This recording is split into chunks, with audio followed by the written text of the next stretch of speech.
So এখন আমরা যে টপিকটা পড়বো সেই টপিকটা হচ্ছে কোষ চক্র। তোমাদেরকে আমি যে কটা টপিকের কথা বলেছিলাম পড়া লাগবেই, তার মধ্যে একটা টপিক ছিল হচ্ছে কোষ চক্র। কোষ চক্র, হ্যাঁ, কোষ চক্র কি জিনিস? আমি যদি ইংলিশ বলি, কোষ ইংরেজি হচ্ছে সেল, আর চক্র ইংরেজি হচ্ছে সাইকেল। তোমরা জানো সাইকেল মানে কি? যেখান দিয়ে ঘুরবে সেখানে ঘুরে ঘুরে বারবার চক্রাকার চলে আসবে। তাহলে যেখান দিয়ে শুরু ঘুরে ঘুরে সেখানে যদি এবার চলে আসে তাহলে সেটা হয়ে যাবে কি? সেটা হয়ে যাবে হচ্ছে সাইকেল। তাহলে কোষ চক্র মানে কি cycle? Cell cycle. Cell cycle কেন বলা হলো? তো একটা কোষের প্রথমে সৃষ্টি ঘটে, সৃষ্টি ঘটার পরে ওর কিন্তু বৃদ্ধি হয়, এবং বৃদ্ধি হওয়ার পরে ও কিন্তু নিজে বিভাজিত হয়। সো ওর যে বিভাজনটা ঘটে, এই বিভাজনের মাধ্যমে কিন্তু আবার নতুন করে একটা কোষ সৃষ্টি হয়।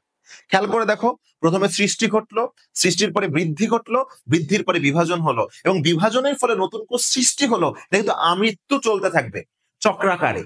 তাহলে যেহেতু কোষের চক্র, এজন্য সেল সাইকেল। যেহেতু কোষের চক্র, এজন্য কি সাইকেল? Cell cycle. একটা কথা মনে রাখবা, পরীক্ষার সময় প্রশ্ন আসে, এই কোষ চক্রে কোন প্রোটিন সাহায্য করে, বা সেল সাইকেলে কোন প্রোটিন সাহায্য করে। তোমরা সবাই মনে রাখবো, নামের শেষে ইন থাকলে হয় প্রোটিন। নামের শেষে ইন থাকলে হয় কি? প্রোটিন। নামের শেষে ইন থাকলে হয় প্রোটিন। তাহলে সাইকেলের শেষে যদি ইন লাগায় দাও তাহলে হয়ে যায় সাইক্লিন। সাইক্লিন। তাহলে বলো কোন প্রোটিন কোষ চক্রকে নিয়ন্ত্রণ করে? Cyclin protein. আরো কিছু ইনফরমেশন তোমাদেরকে জানতে হবে। কি ইনফরমেশন জানতে হবে? যেমন এই কোষ চক্রকে প্রস্তাব করেছেন দুইজন বিজ্ঞানী। প্রথম বিজ্ঞানীর নাম হচ্ছে বিজ্ঞানী হাওয়ার্ড, এবং দ্বিতীয় বিজ্ঞানীর নাম হচ্ছে বিজ্ঞানী পেল্ক। তাহলে কোষ চক্রকে প্রস্তাব করেছে কয়জন বিজ্ঞানী? কোষ চক্রকে প্রস্তাব করেছে কিন্তু দুইজন বিজ্ঞানী। তাহলে বলো কোষ চক্রকে প্রস্তাব করছে কয়জন বিজ্ঞানী? কোষ চক্রকে প্রস্তাব করছে দুইজন বিজ্ঞানী। মনে থাকবে। আরেকটা কথা মনে রাখতে হবে, একজন প্রাপ্তবয়স্ক সুস্থ মানুষের দেহে 10⁻14 সংখ্যক কোষ থাকে। একজন প্রাপ্তবয়স্ক সুস্থ মানুষের দেহে 10⁻14 সংখ্যক কোষ থাকে, যেটা যদি আমরা মিলিয়ন বিলিয়ন ট্রিলিয়নে করি তাহলে কত ট্রিলিয়ন হবে? প্রায় 100 ট্রিলিয়ন কোষ থাকে। চিন্তা করে দেখো, একজন প্রাপ্তবয়স্ক সুস্থ মানুষের দেহে প্রায় 100 ট্রিলিয়ন বা 10⁻14 সংখ্যক কিন্তু কোষ থাকে। একজন প্রাপ্তবয়স্ক সুস্থ মানুষের দেহে 100 ট্রিলিয়ন বা 10⁻14 সংখ্যক কিন্তু কোষ থাকে। ক্লিয়ার? আচ্ছা, একটু জেনে রাখা ভালো, কোষ চক্রে যাওয়ার আগে 3টা কোষ রয়েছে যা কখনো বিভাজিত হয় না। আমরা একটু যদি চলে যাই কোষ চক্রে, তার আগে জানতে হবে 3টা কোষ রয়েছে যা কখনো বিভাজিত হয় না। যা কখনো বিভাজিত হয় না। তাহলে বলো কয়টা কোষ রয়েছে যা কখনো বিভাজিত হয় না? উত্তর হচ্ছে 3টা কোষ। ক্লিয়ার? এই 3টা কোষ মনে রাখার টেকনিক হচ্ছে পলাশ। 3টা কোষ রয়েছে যা কখনো বিভাজিত হয় না। এই 3টা কোষ মনে রাখার টেকনিক কি? পলাশ। পতে কি কোষ? পেশি কোষ। এই পথে কি কোষ? পেশি কোষ। লতে কি রক্তকণিকা? লোহিত রক্তকণিকা। এবং অবশ্যই মনে রাখবা, পূর্ণাঙ্গ লোহিত রক্তকণিকা কখনো বিভাজিত হয় না। পরিণত, হ্যাঁ, পূর্ণাঙ্গ লোহিত রক্তকণিকা। এমনি কিন্তু লোহিত রক্তকণিকা যখন ব্লাস্ট অবস্থায় থাকে তখন বিভাজিত হয়। আর শতে কি কোষ? স্নায়ু কোষ। তাহলে কয়টা কোষ আছে কখনো বিভাজিত হয় না? 3টা কোষ আছে কখনো বিভাজিত হয় না। যেমন হচ্ছে কি, প্রথমটা হচ্ছে পেশি কোষ, লোহিত রক্তকণিকা পূর্ণাঙ্গ অবস্থায়, এবং স্নায়ু কোষ। ক্লিয়ার? আচ্ছা, এখন আসো, কোষ চক্র আসলে 2 ধরনের উদ্দীপনা দ্বারা নিয়ন্ত্রিত হয়। তাহলে কোষ চক্র কয় ধরনের উদ্দীপনা দ্বারা নিয়ন্ত্রিত হয়? কোষ চক্র 2 ধরনের উদ্দীপনা দ্বারা নিয়ন্ত্রিত হয়। তাহলে কোষ চক্রকে নিয়ন্ত্রণ করে 2 ধরনের উদ্দীপনা। যে উদ্দীপনা কোষ চক্রকে বাইরে থেকে নিয়ন্ত্রণ করে অবশ্যই তোমরা জানো সেটা বাহ্যিক উদ্দীপনা, এবং যে উদ্দীপনা কোষ চক্রকে ভিতর থেকে নিয়ন্ত্রণ করে সেই উদ্দীপনার নাম হচ্ছে অভ্যন্তরীণ উদ্দীপনা। তোমাকে জানতে হবে বাহ্যিক উদ্দীপনা নিয়ন্ত্রণ করে কে, অভ্যন্তরীণ উদ্দীপনা নিয়ন্ত্রণ করে কে। মনে রাখবে, বাহ্যিক উদ্দীপনা নিয়ন্ত্রণ করে হচ্ছে হাই গার্লফ্রেন্ড। হাই গার্লফ্রেন্ড মানে কি? এই এইচতে হচ্ছে হরমোন। এইচতে কি বলো? এইচতে হচ্ছে হরমোন। আর গার্লফ্রেন্ডতে কিন্তু আসলে গার্লফ্রেন্ড না, গার্লফ্রেন্ডতে হচ্ছে গ্রোথ ফ্যাক্টর। তাহলে বাহ্যিক উদ্দীপনা নিয়ন্ত্রণ করে 2টা জিনিস, হাই গার্লফ্রেন্ড, এইচতে হরমোন, এবং জিএফতে হচ্ছে গ্রোথ ফ্যাক্টর। জিএফতে কি? Growth factor. আর খেয়াল করে দেখো, অভ্যন্তরীণ বলতে গেলে লাস্টে কিন্তু ইন সাউন্ড হয়। অভ্যন্তরীণ লাস্টে কিন্তু ইন সাউন্ড হয়, আর শেষে ইন হলে সেটা কি হবে মনে রাখার জন্য তোমাদের বলছিলাম প্রোটিন। তাহলে কোষ চক্রের অভ্যন্তরীণ উদ্দীপনা নিয়ন্ত্রণ করে কে? প্রোটিন। আর কোষ চক্রের বাহ্যিক উদ্দীপনা নিয়ন্ত্রণ করে কে? হরমোন আর গ্রোথ ফ্যাক্টর। মনে থাকবে। আরেকটা জিনিস মনে রাখবা, বর্ণনার সুবিধার্থে কোষ চক্রকে 2টা পর্যায়ে ভাগ করা যায়। বর্ণনার সুবিধার্থে কোষ চক্রকে 2টা পর্যায়ে ভাগ করা যায়। মনে রাখবো, আজকের থেকে মৃত্যুর আগ পর্যন্ত ফেজ মানে পর্যায়। ফেজ মানে পর্যায়। একটা ফেজের নাম হচ্ছে এম ফেজ, এবং আরেকটা ফেজের নাম হচ্ছে ইন্টারফেজ। তাহলে বর্ণনার সুবিধার্থে কোষ চক্রকে দুইটা পর্যায়ে ভাগ করা যায়, একটা হচ্ছে এম ফেজ আর একটা হচ্ছে ইন্টারফেজ। এখানে এম ফেজের M for mitotic, M for mitotic. Mitotic কি জিনিস?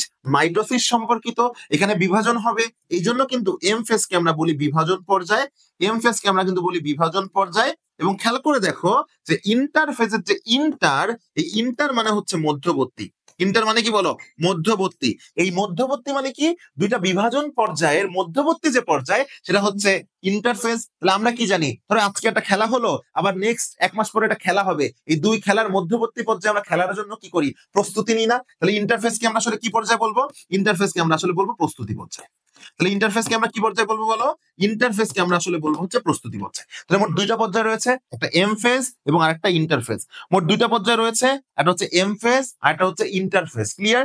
এই এম ফেজ আর ইন্টারফেজের মধ্যে আমরা এম ফেজ কে বলতেছি মাইটোটিক ফেজ বা বিভাজন পর্যায়, আর ইন্টারফেজ কে বলতেছি, ইন্টার মানে শুধু মধ্যবর্তী, তাহলে হচ্ছে প্রস্তুতি পর্যায়ে। আমরা মধ্যবর্তী পর্যায়ে প্রস্তুতি নিই। আরেকটা কথা মনে রাখতেই হবে, তাহলে দেখো ধরো এটা একটা এম ফেজ, এটা একটা এম ফেজ, ধরো এইটা আর একটা এম ফেজ, এই দুটা এম ফেজ, এই দুটা এম ফেজের পরীক্ষা যদি প্রশ্ন আসে মধ্যবর্তী পর্যায়কে কি বলে, তো তোমাদেরকে একটু আগে বললাম ইন্টার মানে মধ্যবর্তী, তাহলে দুটা এম ফেজের মধ্যবর্তী পর্যায়কে আমরা বলবো হচ্ছে ইন্টারফেজ। দুইটা এম ফেজের মধ্যবর্তী পর্যায়কে আমরা কি বলবো? দুইটা এম ফেজের মধ্যবর্তী পর্যায়কে আমরা বলবো হচ্ছে ইন্টারফেজ। হ্যাঁ, দুইটা এম ফেজের মধ্যবর্তী পর্যায়কে আমরা বলবো হচ্ছে ইন্টারফেজ। ক্লিয়ার? ওকে, এখন দেখো এই যে বিভাজন পর্যায় আর প্রস্তুতি পর্যায়, বলতো এর মধ্যে কোনটাতে সময় বেশি লাগে? উত্তর প্রস্তুতি নিতে। দেখবে এক বিশ্বকাপ খেলার জন্য আমরা সারা বছর ধরে কিন্তু প্রস্তুতি নেয়, খেলা কিন্তু হয় কয়েকদিন, তাই না বলো? আর ধরো তুমি চিন্তা করে দেখো, ধরো তোমার মূল খেলা তুমি বুয়েটে পড়তে চাও, তোমার মূল খেলা তুমি ভার্সিটিতে পড়তে চাও, তোমার মূল খেলা তুমি মেডিকেলে পড়তে চাও। খেলা মানে কি? যেটা পরীক্ষা দিয়ে তুমি চান্স পাবো, এটা তোমার জীবনের মূল খেলা। বাট ওই 1 ঘন্টা মেডিকেলের প্রস্তুতির জন্য তোমাকে আজীবন কিন্তু কি করতে হচ্ছে? তোমাকে আজীবন কিন্তু কষ্ট করতে হচ্ছে, প্রায় 2-3 বছরের পরিশ্রম করতে হচ্ছে। তাহলে প্রস্তুতি নিতে বেশি সময় লাগে। তাহলে মনে রাখবো, কোষ চক্রের 90 থেকে 95% সময় ব্যয় হয় প্রস্তুতি পর্যায়ে, আর বাকি থাকে যে মাত্র 5 থেকে 10% সময়, এটা মাত্র ব্যয় হয় হচ্ছে তোমার মাইটোসিস ফেজ, মাইটোটিক ফেজ বা বিভাজন পর্যায়ে। এবং একটা কথা মনে রাখবা, একটা প্লেয়ার কখনো খেলবে কিনা, তাকে খেলানো হবে কিনা, এটা নির্ভর করে কোথায়? প্রস্তুতিতে। ঠিক তেমনি একটা কোষ কখনো বিভাজিত হবে কিনা বা পরবর্তী পর্যায়ে বিভাজনে অংশগ্রহণ করবে কিনা, এটার প্রস্তুতি নেওয়া হবে কোথায়? প্রস্তুতি পর্যায়ে, অর্থাৎ ইন্টারফেজ। তাহলে পরীক্ষা যদি প্রশ্ন আসে একটি কোষ কখনো বিভাজনে অংশগ্রহণ করবে কিনা, সেটা সিদ্ধান্ত নেওয়া হয়, সেটার ওভারঅল একটা ধারণা পাওয়া যায় কোথায়? প্রস্তুতি পর্যায়ে বা ইন্টারফেজ।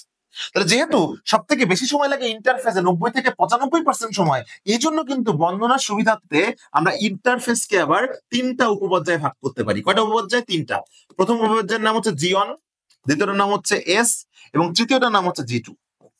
জিওন, এস, জি টু। এই জিওনে কি হয় মনে রাখবো? জিওন জীবন, আর জীবন মানে কি? প্রোটিন লাগবে প্রচুর, প্রোটিন তৈরি হয়। কোন প্রোটিন তৈরি হয়? সাইক্লিন। তোমরা জানো ডিএনএও একটা প্রোটিন, তোমরা জানো আরএনএ একটা প্রোটিন। তাহলে যত রকম প্রোটিন আছে সকল প্রোটিন তৈরি হবে জিওনে। যত রকম প্রোটিন রয়েছে সকল প্রোটিন তৈরি হবে কোথায়? সকল প্রোটিন তৈরি হবে হচ্ছে জিওনে। তাহলে আবার বলি, জিওন জীবন, জীবন গঠন হয় কি দ্বারা? প্রোটিন দ্বারা। তাহলে প্রোটিন, তাহলে জীবনের জন্য যত প্রোটিন আছে ডিএনএ, আরএনএ, সাইক্লিন সব তৈরি হবে কোথায়? জিওনে। তোমরা জানো কিন্তু যে S for synthesis, S for synthesis, synthesis মানে সংশ্লেষণ। আর তোমরা সবাই জানো সংশ্লেষণ মানে হচ্ছে কোনো কিছু সৃষ্টি করার প্রক্রিয়া। এই সংশ্লেষণ মানে কি? সৃষ্টি করার প্রক্রিয়া। তাহলে আমি যদি তোমাকে বলি একটা ডিএনএ থেকে আরেকটা ডিএনএ তৈরি হবে, যেটাকে আমরা বলি ডিএনএ অনুলিপন, মানে নতুন ডিএনএ তৈরি করা, ডিএনএ রেপ্লিকেশন, এই সিজ বা প্রক্রিয়া কোথায় ঘটবে? এসে। আর আমরা যা জানি না, বাদ বাকি যা যা আছে, এটা কোথায় ঘটবে? জি টু তে।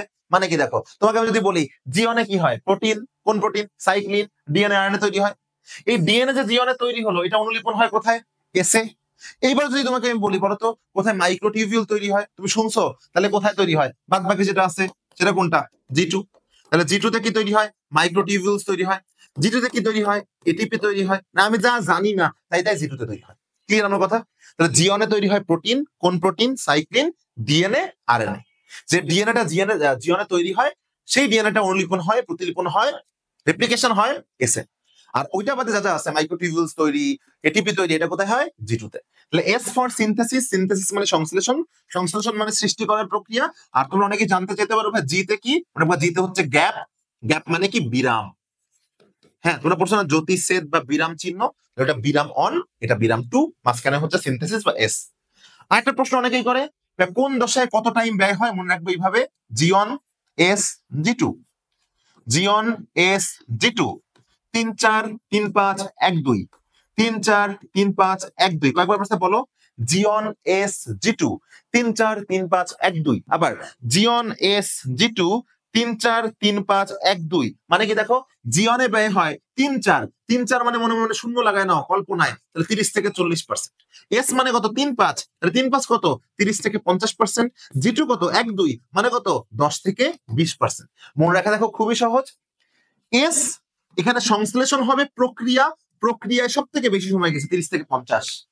আর দেখো জি টু, টু দেখো এটা 30 থেকে 40, 10 থেকে 20, কোথায় টু আছে জি2 তে, তাহলে 10 থেকে 20% সময় ব্যয় হয় কোথায়, 10 থেকে 20% সময় কিন্তু ব্যয় হয় জি2 তে, 10 থেকে 20% সময় কিন্তু ব্যয় হয় হচ্ছে জি2 তে, ক্লিয়ার। আর 30 থেকে 50 সব থেকে বেশি সময় ব্যয় হয় এসে, আর বাকি যেটা আছে 30 থেকে 40 এটা ব্যয় হয় জি1। তাহলে এই হচ্ছে কোষ চক্র। আশা করি তোমরা কোষ চক্রটা খুব সহজে মনে রাখতে পারবা, কয়েকবার প্র্যাকটিস করবা, দেখবা তোমার জন্য কিন্তু জিনিসটা খুব সহজ হয়ে যাবে।